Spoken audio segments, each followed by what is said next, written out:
Hai guys, welcome to my YouTube channel. Jadi hari ini kita bakal ngelanjutin vlog yang kemarin itu. Dan ini adalah jilid keduanya. Jadi langsung aja ditonton videonya. Jangan lupa like juga buat bantuan tugas kami. And stay tune. Video ini akan dimulai dalam 5, 4, 3, 2, 1. Selamat menonton. Halo semuanya, selamat datang di channelku. Kenalin, nama aku Rena Bisesito dari kelas 11 IPS 2. Halo, nama saya Anastasia dari kelas 11 IPS 1 nomor absen 8. Kalian bosan gak sih?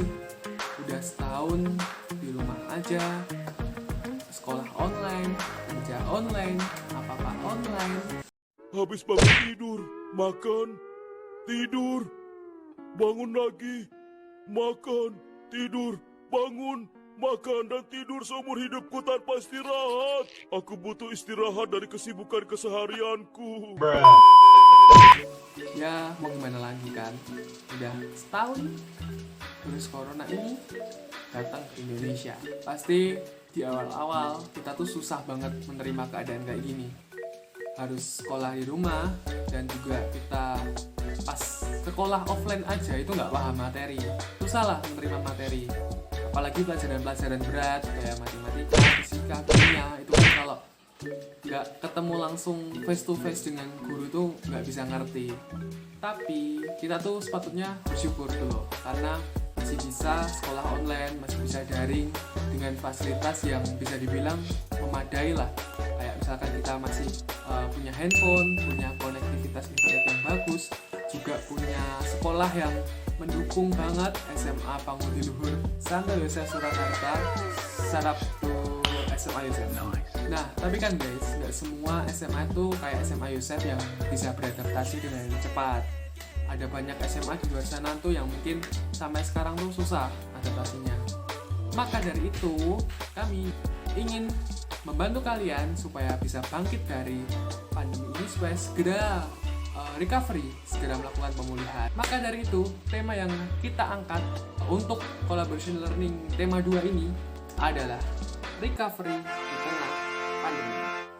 Recovery atau pemulihan adalah mengembalikan sesuatu sehingga sesuatu ini bisa kembali seperti semula, atau bisa disebut diperbaiki atau di-upgrade yang lebih bagus. Oke. Kita ganti setting tempat dan juga aku ganti baju guys, biar kalian nggak bosan nontonnya. Nah, sebenarnya itu susah nggak sih untuk bisa recovery di tengah pandemi? Mengingatkan penduduk Indonesia tuh banyak banget ya, dari Sabang sampai Merauke, berbagai suku, berbagai budaya. Kan pasti susah ya kita bisa bersatu untuk melawan pandemi, untuk melawan virus ini. Itu caranya gimana sih? Bercermin dari para pahlawan dahulu, para pejuang pendahulu kita yang mereka mau berjuang untuk memerdekakan kemerdekaan Indonesia. Mereka berjuang tanpa membedakan latar belakang mereka yang berbeda, latar belakang agama mereka yang berbeda, suku mereka yang berbeda, ras mereka yang sangat-sangat berbeda. Mereka mampu memerdekakan negara Indonesia ini.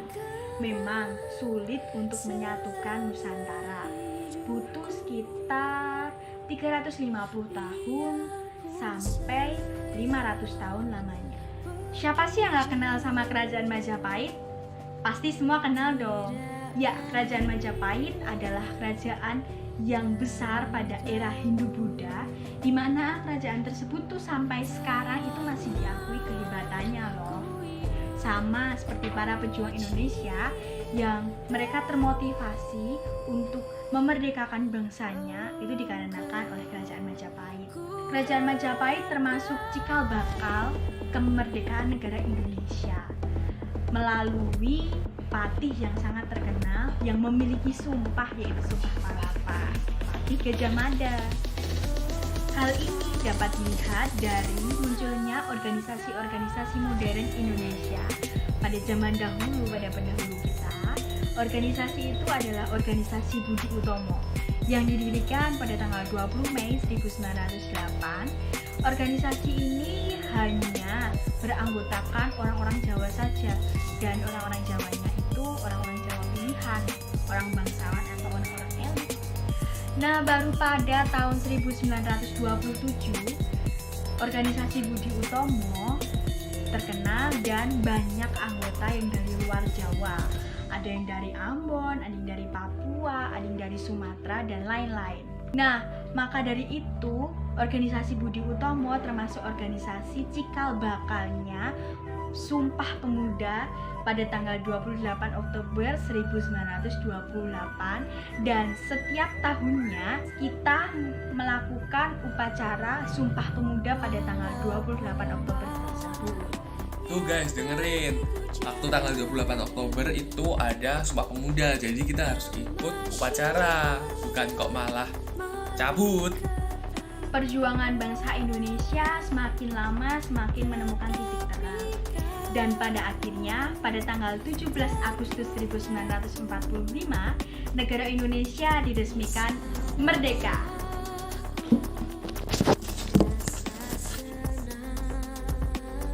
Tapi perjuangan para pahlawan tidak sampai situ saja.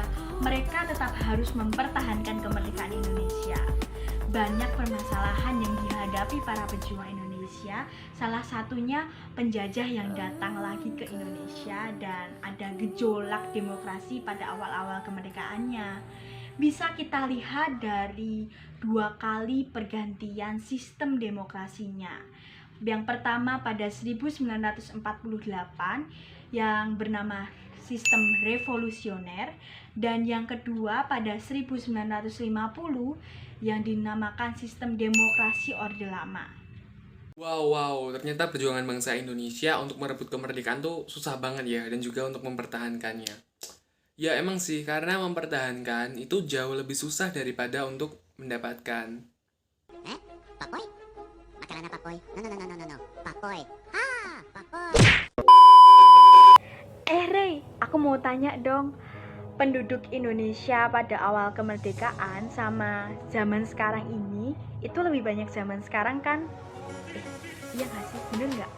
Nah, bener banget nih Nas. Jadi penduduk Indonesia pada zaman sekarang ini tentu lebih banyak daripada penduduk Indonesia pada zaman awal kemerdekaan dahulu. Menurut sensus penduduk tahun 2020, penduduk Indonesia itu sebanyak 270,20 juta jiwa, which is yang terbanyak nomor 4 setelah China, India, dan juga US. Tapi yang membuat Indonesia istimewa itu adalah kita didominasi oleh penduduk usia produktif.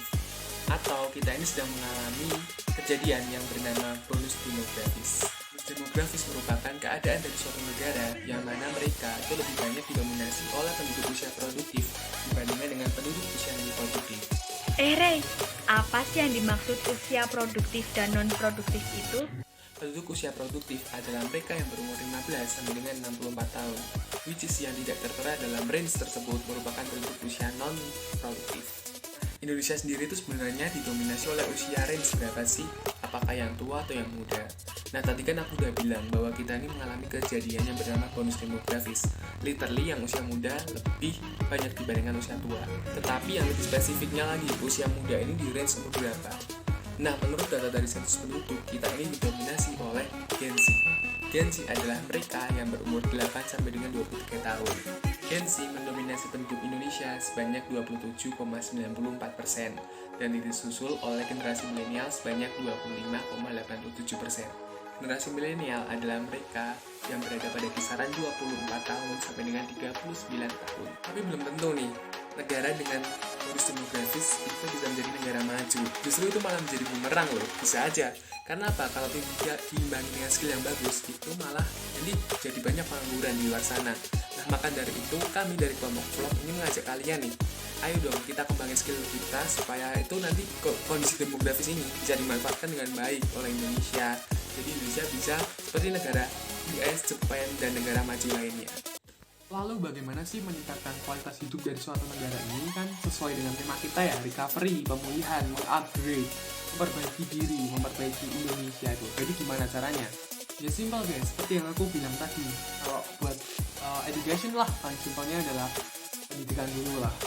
Nah kalau kita ini ya, kayak aku pelajar, terus kalian semua itu kan pasti punya skill masing-masing kan, yang kayak aku bilang tadi. Nah maka dari itu kita tuh harus bisa meng-create skill kita supaya bisa menjadi suatu hari itu bisa menjadi penghasilan sendiri bagi kita, kan enak guys gitu.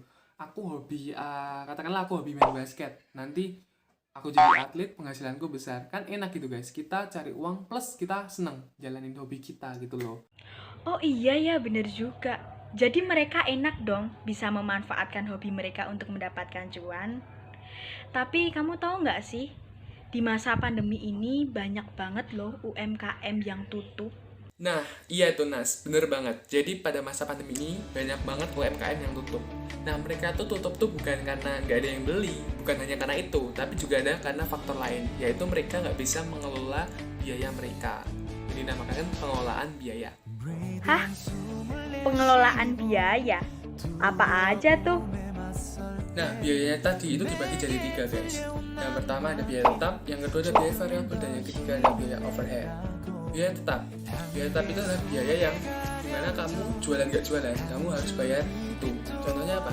Contohnya seperti biaya sewa bangunan, kemudian biaya gaji karyawan. Nah, kemudian biaya variabel itu adalah biaya yang dipakai untuk kegiatan produksi. Jadi biaya variabel ini itu bersifatnya fleksibel. Kalau produksinya itu banyak, otomatis biaya variabel ini juga akan meningkat. Kalau produksinya sedikit, biaya variabel ini juga akan sedikit. Nah, contohnya apa? Misalkan kamu membuat keripik tempe, biaya variabelnya ini adalah tempenya itu sendiri. Nah, biaya overhead adalah biaya lain-lain di luar kegiatan produksi. Itu maka biaya overhead, dan juga kayak misalkan tenaga kerja tidak langsung itu maka biaya overhead. Sebenarnya tuh apa sih manfaat kita bikin video ini, kemudian kita saling bantu-membantu? Sebenarnya tuh kami dari kelompok vlog ini tag video ini itu bukan karena nilai aja, karena kita juga mau membantu kalian gitu loh guys. Jadi benar-benar ada pesan moralnya gitu loh, sesuai yang diajarkan dalam ensiklik Paus Fransiskus yang ketiga berjudul Fratelli Tutti, yang menyerukan solidaritas antar manusia itu harus jauh lebih besar lagi daripada sebelumnya. Jadi dengan solidaritas itu kita bisa mengatasi virus ini guys. Jadi stop individualis dan lebihkan solidaritas. Kalian pernah nggak sih ada rasa ketakutan pada saat olahraga di tengah pandemi seperti ini? Kayak contohnya kontak fisik dengan orang-orang yang nggak kita kenal. Nah, aku punya olahraga yang aman dilakukan pada saat pandemi, yaitu olahraga woodball. Apa sih olahraga woodball itu? Olahraga woodball adalah olahraga yang mirip, tekniknya mirip seperti olahraga golf. Jadi kalian bisa bayangin kan olahraga woodball itu seperti apa? Nah, sangat aman bukan dilakukan pada saat pandemi seperti ini.